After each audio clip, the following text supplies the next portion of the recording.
and we are now live on Facebook. So welcome to this month's membership Q&A live on Facebook. I'm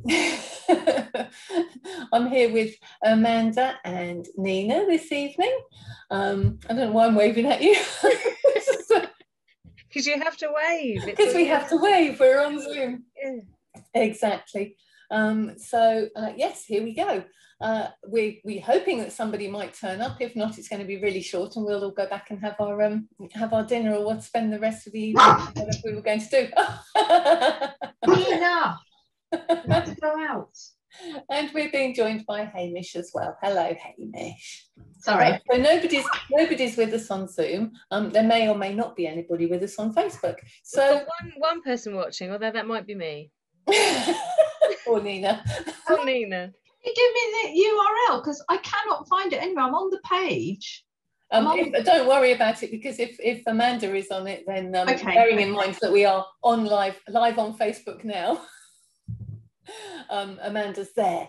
So what are we going to talk about this evening, ladies? Here it is. I found it. What can we talk about that's that may be of interest to members or potential members?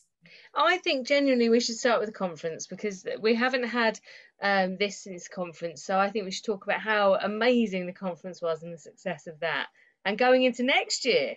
I was going to say we're already sort of in the throes of planning next year's conference, aren't we? We have our it was really successful, and it's still, people's, the feedback we've had has been amazing, and I still don't actually know, it's kind of what was the difference that made the difference, because I think it was our big concern beforehand, was how our event is known for its community spirit, and how are we going to create that community spirit within the confines of the four walls of the screen.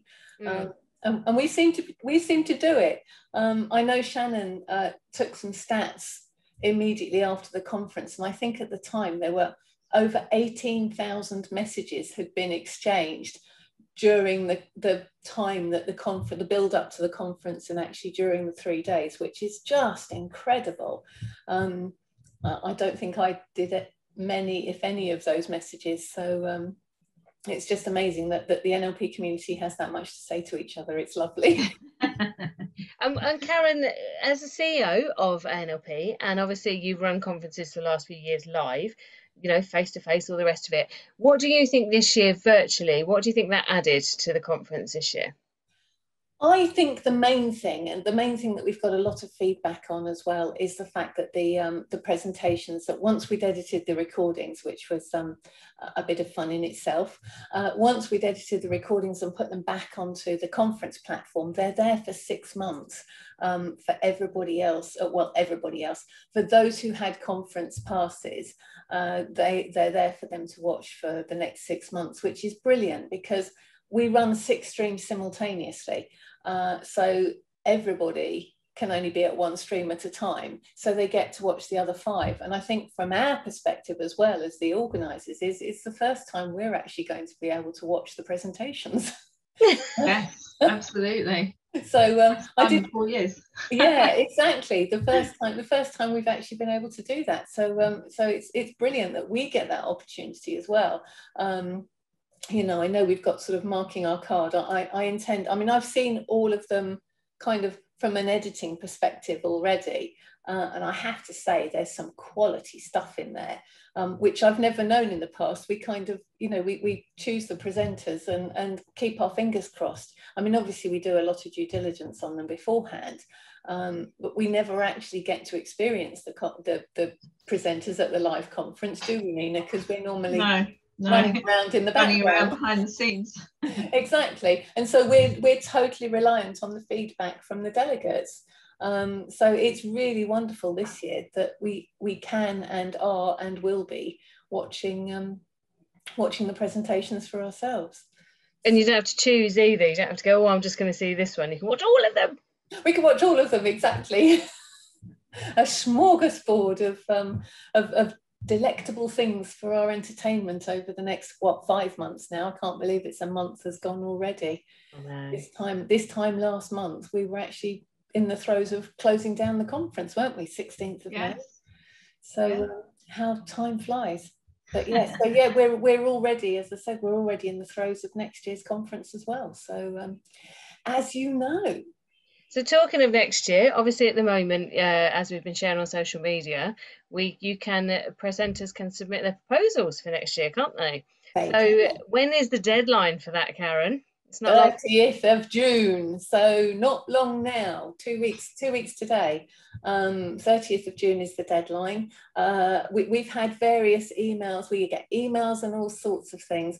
And what I really want to emphasize is that when it comes to conference proposals, we really do want to start on a level playing field for everybody. So we have an online process for people to submit their proposals in that way, and that gives us the opportunity to assess everybody using the same criteria, and that's what keeps things fair for everybody, and it also makes it easier for us to do that as well if we've got everything presented in the same way, but it also means that it's much easier for us to assess things without demonstrating any bias, because if somebody writes an essay and somebody else puts in 3 words, you know, there's likely to be some unconscious bias, and it's so much easier when everything is presented in the same way.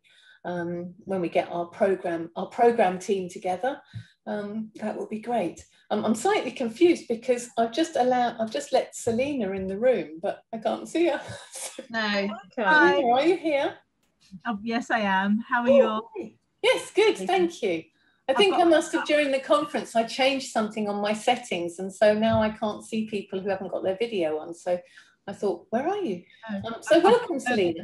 I've got a room full of kids, and I'm doing quite a bit of multitasking. I'm suffering from terrible hay fever, but I didn't want to miss out on this. Wanted to keep up to date with what's happening and things like that. Oh, well, good luck with the hay fever. Is there anything specific we can help you with this evening, Selena? Not really. I'm studying counselling at the moment, and they've asked me to do like a little introduction on NLP for the counselling students, should they wish to specialise in NLP later on. Brilliant. I told them I'll have a little think about that. I've not done my trainer's training. I've only done up to master practitioner, so I know all the techniques. Is there any advice that you could give that would be sort of what kind of approach to take? It's about an hour long. It's an introduction. Gosh. Okay, so my advice would be, in the first instance, to actually go onto the Facebook, the members only Facebook group, and see if you can touch base with somebody who is specifically a counsellor, because as you will appreciate doing your counselling qualifications, it's a very niche market, and it's a very different market. And I think it would be very interesting for you to be able to just have a conversation with some of our other members who are counsellors as well, because they might then be able to highlight for you those things that are really key using NLP in a counselling environment. So I think if you do that, and certainly we can also, we can check people's profiles to see who's got counselling as you can do that, see who's got counselling as one of their areas of specialism, and then we can have a look at that. We can go through that with you and sort of make an introduction or something. Brilliant. Yeah, that would be really handy. I thought I was in the group, but it doesn't seem like I am. Is it the ANLP members group? Yes, it's a closed group, so you have to actually I don't know much about social media, but Nina and Amanda will be able to help you on this one. You have to apply to join, is that right? Yeah, you have to apply to become a member of the group, but you do have to be a member of ANLP. Right, okay, brilliant, that's fine. Yep, I'll I need to add some details in, so I'll do that later today. And I think the membership is coming to an end, and I would like to increase that. So it's the professional one, isn't it? Yes. That I was looking for. So I think it expires probably end of this month or next month. 1st of August? Possibly. Oh, 1st of August. Okay. Ah, right, yeah. So you've got a little while yet, and you will be invited to renew your membership when it starts getting nearer, closer to the deadline. And we also send out a reminder the week before. Everybody gets everybody who's due to renew in that particular month does get a reminder from our payment system the week before. So you'll get a few nudges before the 1st of August. Okay, brilliant. And I'll just simply follow the link and Yes, absolutely. You can either set up a payment method and then your membership can renew automatically each month or each year, depending on how you want to pay, or you can just pay as a one-off charge if you're you know, if there's any reason you don't want to actually put your payment details in and leave them there. It's some people, well, quite a few people actually prefer to just leave it so that it's there and it renews automatically each month or each year without them having to worry about it too much. All those things you can deal with on your members dashboard. Lovely. Thank you for that. I think that's everything. Yeah. Oh, that was easy. So what else can we talk about this evening? I think well, we talked a bit about the conference, and the presenters' proposals are due in at the end of June. We will then spend the next couple of months sifting through them all and buying shares in post-it notes, I think, because we do a lot with post-it notes and flip charts as we evolve the conference programme from the presentations that are submitted. We leave the conference programme. We don't have any fixed ideas. As we all know, NLP is all about flexibility. So the conference programme each year evolves from the presentations proposals that are submitted. We have a couple of watchers on Facebook this evening. So we have Tabiso says, good evening, everyone. Hi, Tabiso. And we have, I'm really sorry, I'm going to mispronounce this name. So please don't tell me off. Onthatale says, a blessed evening to all. So hello to you. I'm really sorry about the mispronouncing of your name. Well, it sounded beautiful. Onthatale? Onthatale? It's a beautiful name. Beautiful. Well, welcome, and thank you for watching us this evening. So what else can we talk about then? Professional standards. Professional standards. Yes, we haven't had an opportunity to talk about that yet, have we? So we could do a screen share on that one, because I think it's a very exciting development for ANLP and for the ANLP members and for the NLP community, actually, to introduce this additional level of practice, I suppose. So there's no additional qualifications required, certifications. It's very much more about, it's almost like a practicing certificate that other professionals would have, say in the law and accountancy and that sort of thing.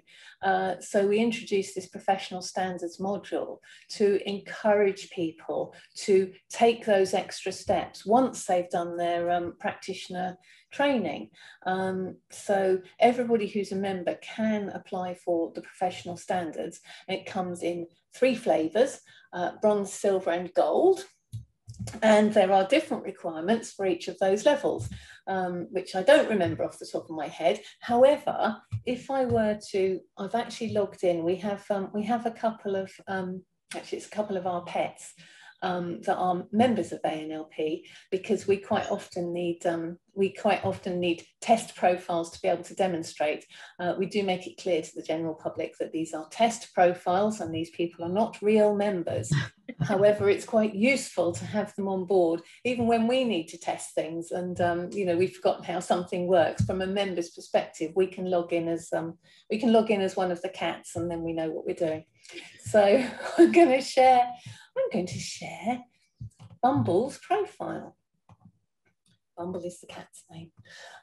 So here we go. So Bumble is logged in at the moment, and he's gone onto his dashboard, where you've got all sorts of various things available to you, these various icons which allow us to do certain things. And what you can see here is there's this new one, professional standards. So if I click onto this, here we go. There's a little explanation of what it is you require for your professional standards. And it does then tell you what you need to achieve for each level. So I'm just going to very quickly whiz through here. So you can see the elements that we're looking for: coaching and practice, CPD, business insurance, mentoring and supervision. You don't need all of those for the bronze level. So I think Bumble is going to apply for bronze level. So for bronze level, he needs to demonstrate that he's done 25 hours of coaching or NLP practice or NLP training if he was a trainer. He's not a trainer.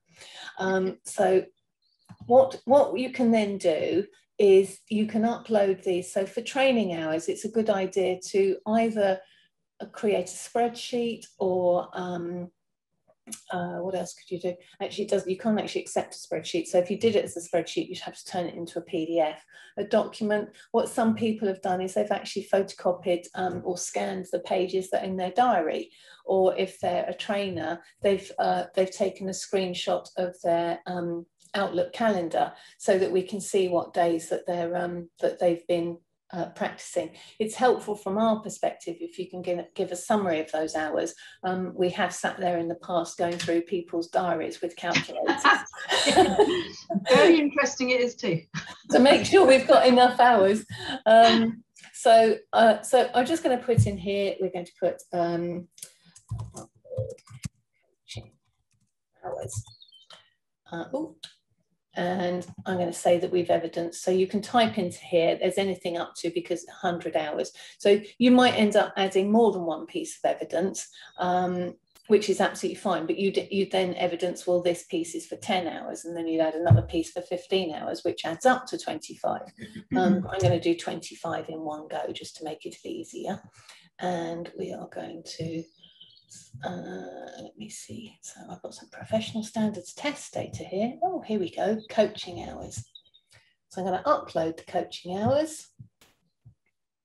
And you can see I get a little notification at the top of the screen to say that that's successfully uploaded. So now I've done my coaching hours. It tells me that I've got because my profile is 100%, Bumble's profile is 100% up to date, then that actually gives him gold standard. He's got enough coaching hours now to give him bronze standard, which it tells him. And you can see there's the hours that we've uploaded. Now, what else does he need to do for bronze level? Here we go. He needs one piece of CPD evidence. So Bumble was at the conference. Absolutely. He loved it. He did love it. And we're going to say that's so. Actually, because the conference ran over 3 days, that could count as 3 pieces of evidence. So because it's a day per piece of evidence. If you want to upload, you can either upload your payment receipt. Nina is still working on, if anybody does want a CPD certificate for their attendance at the conference, we do have those available. So if you had your CPD certificate, which would be emailed to you as a PDF, you'd be able to upload that. So, oh, there we go, CPD NLP conference, 3 days. Hurrah. We upload that as well. And that's been successfully uploaded. And again, you can see that there's my conference. So do I now have, so I've actually hit the silver target for CPD, which is quite impressive. If I go back to my progress, you can see my progress tab has now lit up as bronze, which means that I have submitted enough information already to actually be able to achieve my bronze professional standards. So all I have to do at this point is literally tick these boxes. Sorry, all Bumble has to do at this point is he might need my help. He just has to tick these boxes to say that he agrees to these various things, which he has. He has read the best practice guidelines. He did that earlier. Then this is the most fun piece, especially for a cat with paws, is he has to do his signature, like so. And then once he's done his signature, he literally just submits his application. And then that comes into the into the ANLP team, and normally within 2 to 3 days, 2 to 3 working days, we'll have had a chance to have a look at that, and then you will be awarded your professional standards. And once you've got your professional standards, you can see at the moment it says pending. Once you've got your professional standards and it's been approved, then you're able to download your certificates as well, which is in. Shall I approve it, Karen? Shall I just? You can't, Nina. Oh. You can't do it straight away because there has to be a time. Oh, okay. I just thought it would be good to be able to show the certificate. No, okay. No, we can't do that straight away because there has to be a time lag so that it gives us the opportunity to check it out properly. So it says you've got a pending submission now, so that's all fine. Once Bumble is approved, then he would be able to download his certificate. He could also throughout the year just add to this because he started at bronze level. He could add to that during the year and work his way up to gold level, so that the hours that he's put in already for bronze level, they will count towards, that's 25 hours towards his 100 hours to get him up to bronze, to get him up to gold level. So it's really quite straightforward. It does enable you to demonstrate, it gets demonstrated on your profile, and also, as I said, you get the additional certificate, which is quite useful to share on your own website with potential clients and all that sort of thing. Because what it's demonstrating, it's a bit like an MOT really. You're doing that each year. It's renewable each year, so you need another set of 25 hours, etc., etc. It's renewable each year to demonstrate that, just like a car MOT, you're actually keeping up to date with what's going on. And you get a lovely badge on your profile, don't you, as well? It looks fantastic actually on the website. Yes, you do get that highlighted on your profile that you've got bronze, silver or gold. And I know we didn't intend to be biased with the using the conference as CPD. It's just we happen to have the certificate, so therefore it was an easy one to use. The CPD doesn't have to spend lots of money and attend an event, although the conference isn't lots of money, but you can read a book or something like that. And if you choose to demonstrate CPD by way of reading a book or something, we do have a downloadable template that you can use that's almost like a reflective journal, and you can use the reflective journal to demonstrate that A, you have read the book, and B, what did you actually benefit from by reading the book. So CPD doesn't, it can be many and varied forms. Practice groups as well, can't you? Attending practice group. Yeah. You can provide evidence that you've done that. Certificate, exactly. And practice groups also comes into the mentoring section. So you can do peer mentoring and practice groups. That also can fall into that, although then you'd need to provide 2 different pieces of evidence, because you can't have the practice group as your CPD and as your mentoring. So yes, and there's also, business insurance is another one. So some countries don't have a requirement. We don't have a requirement in the UK that people have to be insured, although it's a sensible thing to do. If you are practicing in the UK, there is insurance available to you. So there are some countries where actually you can't even get insurance because it's just not a consideration for that country. So if that's the case, it doesn't preclude you from getting the professional standard. You just need to upload a letter or some explanation and demonstrate that actually you can't get insurance because it's not a thing in your country. So we do work on all of those things. I think that's covered professional standards, a whistle-stop tour of professional standards. It's a lovely thing to introduce though, isn't it? Because it helps people to realise that, NLP doesn't stop when you finish your course, carry on, do more things, keep going. And it shows people how serious you are about it, and, goes with our banner about being global flag bearers for professional NLP, and that's so important to us. And exactly, we want to push that for other people as well. Exactly, and that's one of the ways that people can demonstrate their professionalism. And that's kind of quite key, as you say, as global flag bearers for professional NLP. They're the things we focus on.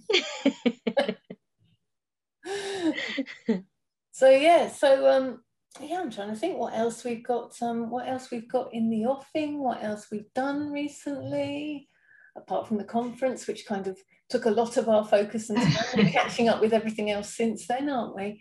So back to the conference and talking about the next year's conference. So obviously it's going to be virtual again next year, and we're looking at presenter proposals at the moment. So if people want to be a presenter for next year, how do they go about it, Karen? So if they go onto the conference website, which is nlpconference.com, look across the menu across the top, and there's a bar called presenter proposals, and if they click on that, they'll get an idea of what's involved. So there's various straightforward pieces of information that we need, like your contact details. There's then a series of questions that you're asked around, basically your presentation title, a summary of what your presentation will be about, what are the learning outcomes, where do you think it might fit in the conference in terms of, we give you some ideas of streams, and that it doesn't have to fit into any of those. Also give us an indication of how long you'd be willing to present for. So I think there's 3 options, which is 45 minutes, 90 minutes, or 3 hours.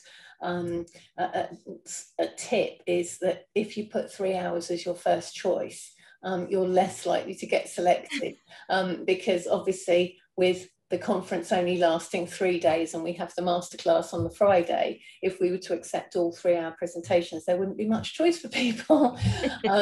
So 90 minutes tends to be the favourite one. Although we might, once we come to actually working out the proposals and looking at them, as I said, we're very flexible, and it's still open for discussion between us as a programming team. We might say, well, actually, 90 minutes isn't quite long enough, or we might say, well, actually, let's have a series of 1-hour ones and 2-hour ones. We came up with the sort of conference timetable. We came up with it this year because we went virtual, and we sort of took the existing timetable and mashed it up a bit. But we'll have a look at what we get sent, and it might be that actually we change the timings, or we move things around, or we're very flexible like that. It's exciting though, isn't it? Because it keeps the conference program so fresh, and you just don't know what you're going to get. So once we've planned it and introduced it to people, it's going to be fresh for us as well, and exciting. So well, it's also realizing that actually this year, because in the past it's been, well, sort of, somebody people have submitted the same presentation 2 years running or something, and sort of this year it's, well, actually that's really not going to work, is it? Because in the past it's been, well, people who didn't get to see that presentation in 2018 can see it in 2019, but of course, because everything's recorded this year, they get the opportunity to see all the presentations. So it's got to be all new, fresh, and different in terms of what goes into this year's. We need to get our terminology right, because as far as everybody else is concerned, we've just done this year's conference, and we are now talking about next year's conference. However, from our perspective, it's this year's conference is now last year's, because we've done that. Yes. And we're now working on this year's conference, which is actually next year. Maybe you should do it in dates, Karen. So 2022 conference. 2022 conference. That one over there. We do have a question as well, actually. Hey. Do you only attend the conference if you are presenting, or can one be an observer? As in a delegate? Yes. Oh, yes. You can pay for a ticket as a delegate. Presenters get to attend for free, and delegates pay. We've got the super early bird price at the moment, which is £160 plus VAT for all 3 days, and that would be around 80 hours worth of presentations that you can watch over 6 months. Absolute bargain. It is really, isn't it? That is just amazing price, and that runs till end of November. No, that runs till February. February. Wow. Yes. Early Christmas present. Yeah, exactly. Yeah, we've changed we've changed the pricing structure. Obviously, the virtual conference is more affordable than the in-person conference for a number of reasons. We haven't got a big hotel to hire, but also people don't have to pay for their accommodation and travel and everything like that. So it's much more accessible conference than the in-person conference. We still haven't figured out how to do hugs virtually. You know, we're already, well, what are we going to do in 2023? And I know people are generally having those conversations at the moment, you know, especially trainers, in terms of, well, we were going to be let out next week. There's been a slight delay on that now, but eventually one assumes we'll be allowed out, and people will be all allowed to stay in the same room together and that sort of thing. And so, you know, there's a number of dilemmas that trainers and conference organisers are facing from that perspective. You know, for trainers especially, with what they've been doing for the last 15, 16 months, you know, and I know that there was a lot of, yeah, we don't want to do online training, no, not doing that. But actually, you know, it's proved to be really, really successful for many, many trainers. And I know Sue Knight was saying a couple of months ago when we were doing a Q&A with her, she said, you know, the quality of, she actually feels that the quality of her students has actually increased since they've been doing it virtually, and certainly what they put into their, what they throw into their modelling projects and that sort of thing, which are the bits they go off and do on their own. She said the quality is just that's interesting, isn't it? Yeah. Yeah, and there's and other trainers have said the same thing. You know, it's much more efficient way of working because people seem to settle down a lot quicker, and you know, they're not sort of meandering around with cups of coffee and stuff like that. There's a lot more focus on a virtual training. So yeah, I think, Karen, how do people differentiate between our virtual trainings and the online, yes. our language is virtual and online. Yeah. And the main difference, I mean, you know, we knew you know, once people had started doing virtual training, we knew that genie wasn't going to go back in the bottle. So we worked with the accreditation team and with a number of trainers to pull together some virtual training criteria. We had some temporary ones out there very quickly to enable people to keep running their businesses. But then we pulled together some virtual training criteria, and those are permanent. You know, they will permanently be in play now. But I think the key elements, as you said, Nina, it's the trainer has to be live and the students have to be attending live. It's much more about still having that live experience and being able to, in the moment, pick up on sensory acuity, pick up on questions and things like that. That, you know, I mean, schools around the world have had to move to a virtual training environment as well. So, you know, it's a proven formula, and certainly in places like Australia, where, you know, they have that very remote areas, there are some young people who've always done their schooling in a virtual environment. But I think it's still very key that it's actually live like this, rather than recordings. You know, those are the key elements involved, both being live, students and trainers. Yeah. We have another question going back to the conference. As a presenter, do I choose any topic, or are there specific topics to choose from?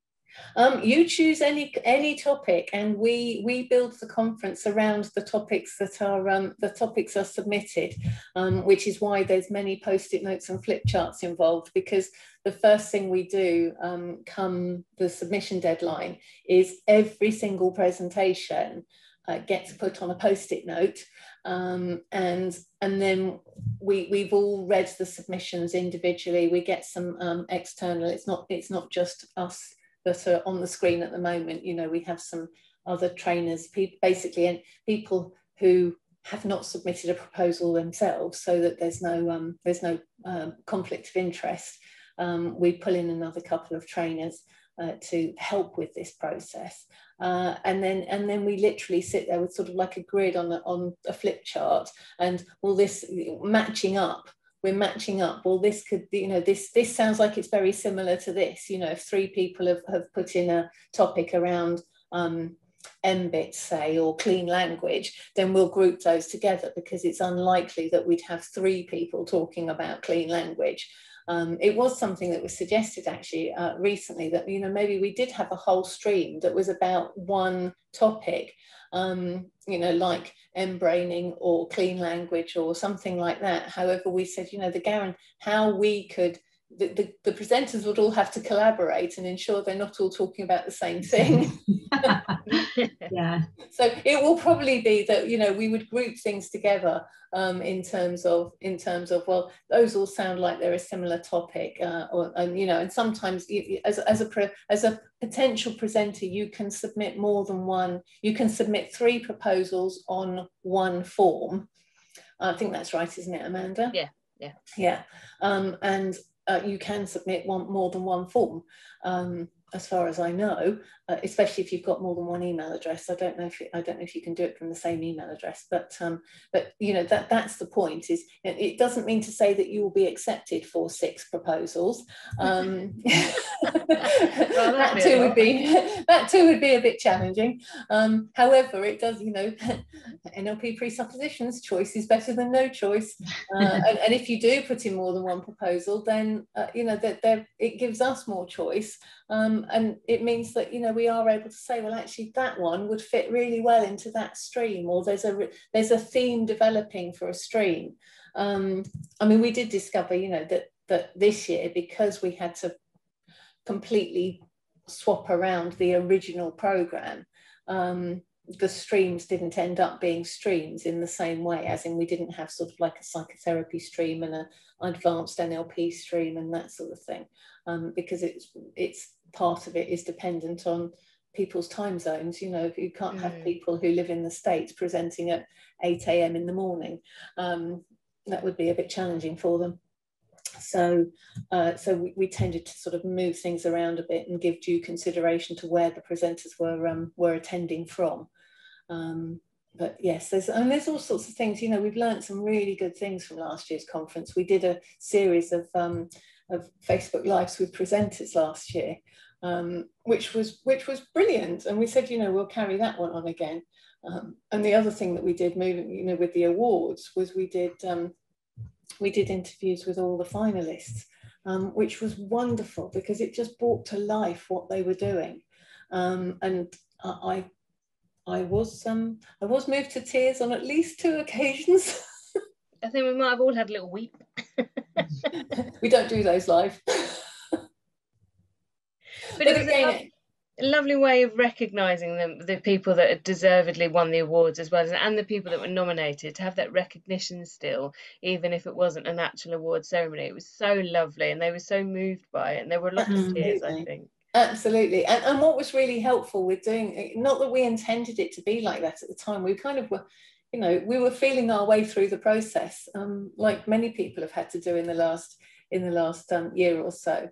And it turned out that, having those sort of chats with all the finalists, which we initially thought, well, that would just be a really good piece of PR for them, share it on Facebook and social media and that sort of thing. Actually, it was really, really helpful for Mind, the charity who actually choose the winners, because they had the videos to watch as well. And it made it so much easier for them to understand in more depth what these amazing finalists are actually doing. Because it's so much, especially for, because they are totally independent, and they're not necessarily, well, they aren't NLP trained. It's much more about the human element and what difference these people are making out there in society. That's what it's about, is what's the difference these people are making out there. Yeah. Not how well they can teach swish patterns. Yeah. So another question, sounds like presenting is meant for trainers, not just coaches. We have had in the past master practitioners and coaches. As I said, but I mean, it's very much, you know, as I said, we do our due diligence. So if you haven't presented at the conference before, in the last couple of years since we've been running it, then you know, and actually, it's quite easy now. We'll be on YouTube, searching YouTube for you presenting at something, and if you don't have anything on YouTube or Vimeo or anything like that, then we will be asking you to provide us with some sort of video recording of you doing your presenting, you know, just a sample of you presenting, just so that, you know, we can gauge an idea of you know, how that's going to work in practice, because, you know, obviously it's important to be able to engage with the audience and get them excited about your topic. But no, it's not just trainers. No, it's open to everybody, isn't it? Yes, yes. Superb. Any more questions? That's all the questions on the floor at the moment. There are no more questions currently. We have 4 viewers. Excellent. So I think I'm still one of them, but you know. Or you've just logged in on 3 different devices. Yeah, I've got them all here. Oh dear. So I'm trying to think, because we've been so conference centric at the moment that well, of course, one of our other pieces of news is that Shannon's just gone on maternity leave. So Shannon, who was doing social media and rapport and various other bits and pieces, she started her maternity leave on Monday. So Nina is now looking after rapport for the next 6 months. That's a fun thing for you to get involved with. Yeah. And we do have a new social media coordinator, which is great. So we are still doing social media, which is quite important, really. In between waiting of baby news. In between waiting of baby news, absolutely. Absolutely. So yes, we wish Shannon every good luck with that, and no doubt when the big event happens, we will I'm sure we'll be posting something on social media. So we'll take bets onto what she actually has, boy or a girl. Or one in between. I think it's definitely a boy. Oh dear. We have to bet the day, the weight, and the sex, don't we? So do we? I think so. It's what they usually do in sweepstakes, don't they? Yeah. There's only 3 of us unless we open it to the members as well. Any guesses? Anyone wants to guess what she's going to have? Exactly. Year's free membership for the closest guest. There you go. And name suggestions. Oh no, I can't do. I know the potential names. So. Oh, you can't join in. Okay, we've got a couple more comments here. So this is from Onthatale. I'm going to call you that from now on. Presenting at prison is a challenge since I'm not allowed to record anything. How else would you check me out other than YouTube or recordings? Sorry, say that again. So Onthatale obviously presents at prisons. So she says it's a challenge since she's not allowed to record anything whilst presenting at the prison. Yes, obviously. So how else can you check her out other than YouTube or recordings? How would you know her presentation style? She could still do a presentation to camera, so do something at home, or record yourself doing something on Zoom, or get a couple of friends to act as your audience and still do a Zoom recording or something like that. So it doesn't have to be a live training or a live presentation. It could be a manufactured presentation. I think you would find it easier if you've just got some mates in the audience sort of thing, because it's so much easier to present to people rather than just sort of talking to the camera. But definitely, you know, as I said, you can do a sort of a quasi presentation, and it doesn't have to be, you know, we don't have the time to watch a whole 60 minutes or anything like that. So you know, 5-10 minutes would be absolutely perfect. It just gives us an idea of what you're doing. So that yes, as I said, just and we're happy to. Well, you can present live to us. That would be absolutely fine as well. Yeah, we'll be your audience. And Tabiso is asking, what are all the benefits of having an ANLP membership for a newly qualified NLP practitioner? Oh, that's the $1 million question, Tabiso. So I've said this before, that, you know, I think I've cited in the past that when I got asked that question once, when I was sitting around a table at a trainer, when we were allowed to attend proper trainings in real life, and I sort of said, oh, well, you get discounted insurance, and one person's eyes lit up. They loved the idea of the discounts. And then I said, you know, you get a member's profile on the website, and somebody else's eyes lit up. There's so much that we have, and it very much depends on what somebody is interested in. I guess broadly the benefits of membership fall into 5 categories. So there's the credibility and professionalism that we offer. So you use your members' profile to demonstrate that. You use the professional standards, use your logo to demonstrate that. And then we've got marketing tools. So again, the logo, because and linking back to your profile, you know, bear in mind that you want to make things as easy as possible for potential clients to choose your services. So if you, on your own website, you promote the fact that you're a member of ANLP and you link back to your profile, it means it's really, really easy for a potential client to just link, they've verified the fact that you're a member of the professional body, and you've made it easy for them. You've made it much easier for them to choose you. So it's that as a marketing tool. And as I said, you've got a profile anyways that you can use. Also, members do get the opportunity to write case studies for us. We're doing blogs this year that members can write. You can put your courses and workshops up there, and you can also, a bit like other well-known virtual environments, you can invite your clients or students to review your services. And since we moved to the new website, it's really easy for people to be able to do that. You just send them an invitation, and they just click on the link and they can review your services. So there's that opportunity as well, which is all part of the marketing. We do have discounts. So we work with 2 insurance companies here in the UK, and all members get a 10% discount on their conference tickets. They also get access to various resources that we've got. So Acuity and the Research Journal, you get discounts on those if you want to buy them, but the latest issues are freely available to you as a member. And the business resources, Karen, I mean, that's worth a heck of a lot if you do agreements and templates for having a client agreement and a pre-screening. That's it, pre-screening questionnaires. That whole section is worth a huge amount. Because if you go online, yes, you can find some basic documents, but the ones that are any good, you have to pay for. Yes. And that's another one of our discounted benefits is with a company that provides a huge range of templates for a huge range of things, and ANLP members, it's a very reasonably priced service in the first place. We've used it before, but ANLP members get an additional discount on that as well.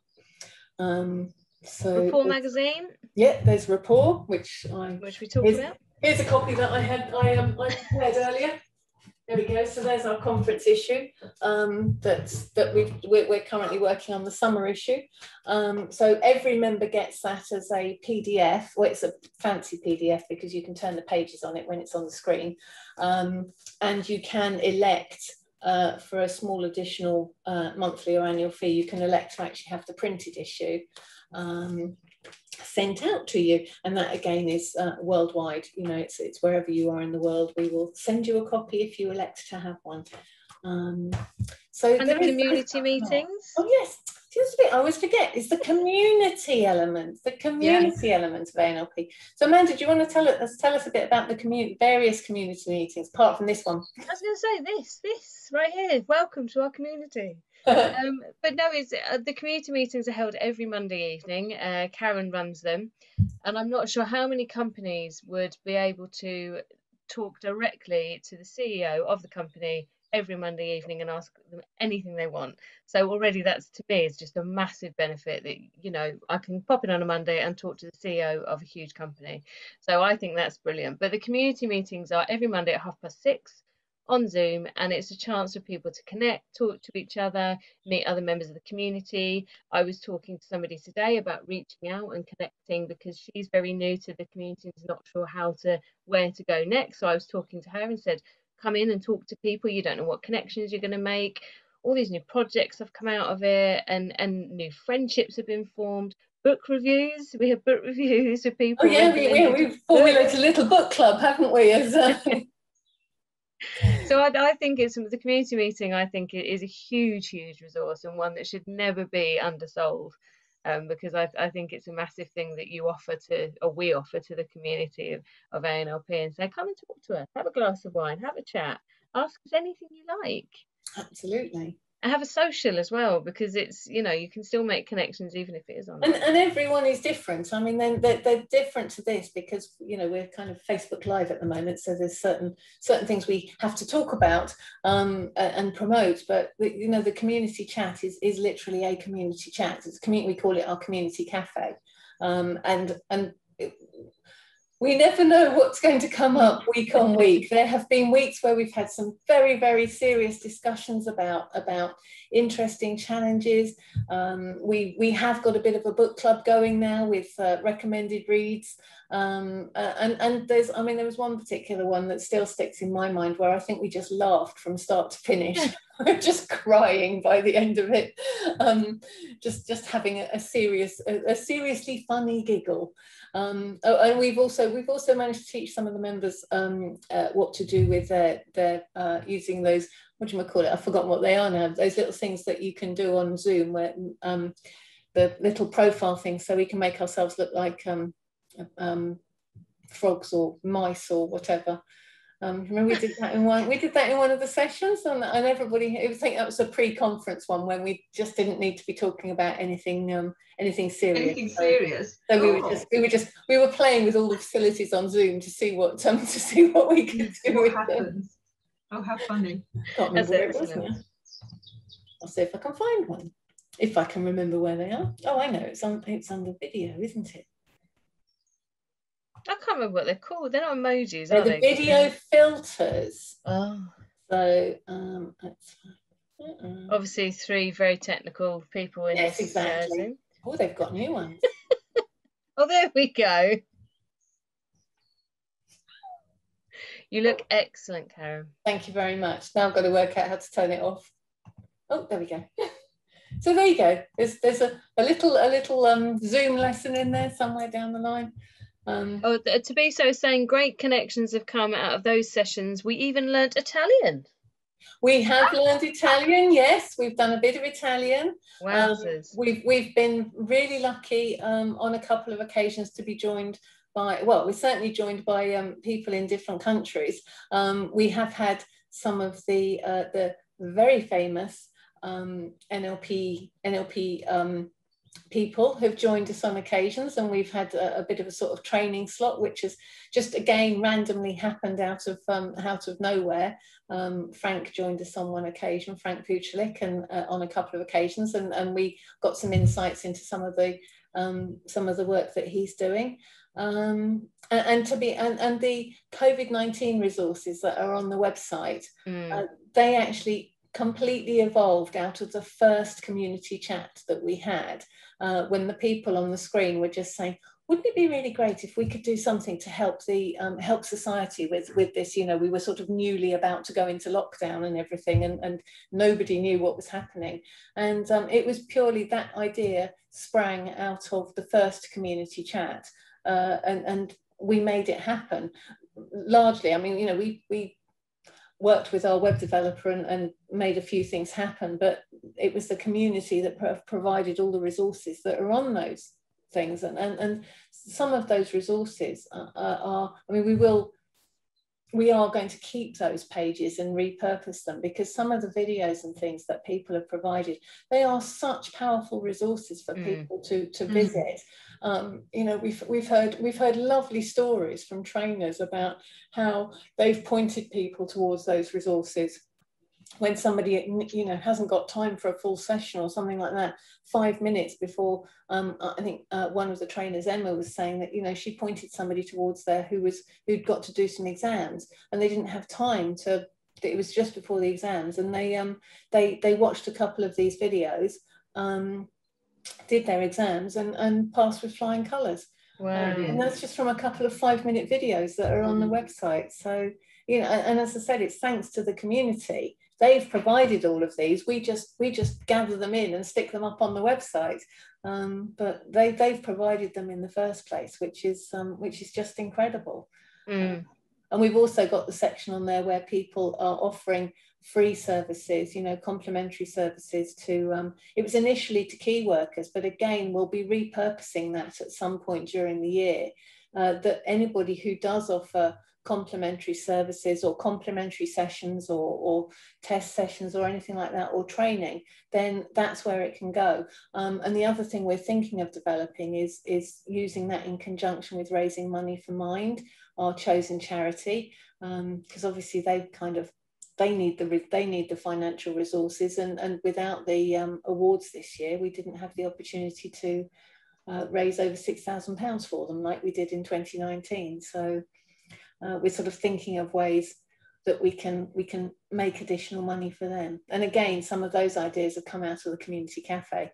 And actually, it's interesting, isn't it? Because this year, I think without charities like Mind, I think people would have struggled even further, because the mental health issues that have come out of lockdown have just, and they're going to go on for years to come. They're not going to be easily, you know, we'll all come out of lockdown, have a lovely time, but people will still be struggling behind closed doors. And it's charities like Mind that are really going to help people out of those black holes. So absolutely. And Mind engage with NLP services as well, you know, which is why they're our chosen partner. Again, you know, they've sort of come to us and said that they've used it in their they've used, some of our members have volunteered services for Mind to train the people who, you know, they're not working directly with the end users of the services, but they're working with the people who are working with the end users of the services, because they need support as well. They need ways of managing their state and managing in the stressful situations that they find themselves in. So Mind do engage quite a lot with NLP behind the scenes, which is really great. So whatever we can do to help is really encouraging. Yeah. Super. I think we're nearly at the top of the hour, aren't we? I think we are, yes. Oh, we've managed to talk for an hour. Who knew that we could talk for an hour? Yeah, that's something vaguely relevant to NLP. But thank you for the really great questions. Selena, I don't know if you're still with us because I can't see.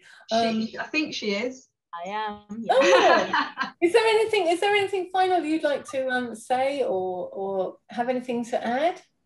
No, it's been really, really nice connecting with all of you again, and just bringing NLP back into the awareness, especially when you lead a busy life. I'm a busy mum of 4, and sometimes I forget. Just having to touch base with other NLP members and practitioners, it's really nice. Oh, good. Well, focus back. It'd be lovely to see you on one of our community cafes again. To practice more. Yeah. So thank you for today. Thank you, Selena, and hopefully we'll see you on one of our community cafes again soon. Yes, definitely. Perfect. Well, thank you everybody for joining us this evening. Yeah, thank you. Thank you, Amanda and Nina, for thank you very much. Welcome. Meaning that I didn't have to just talk to myself for an hour.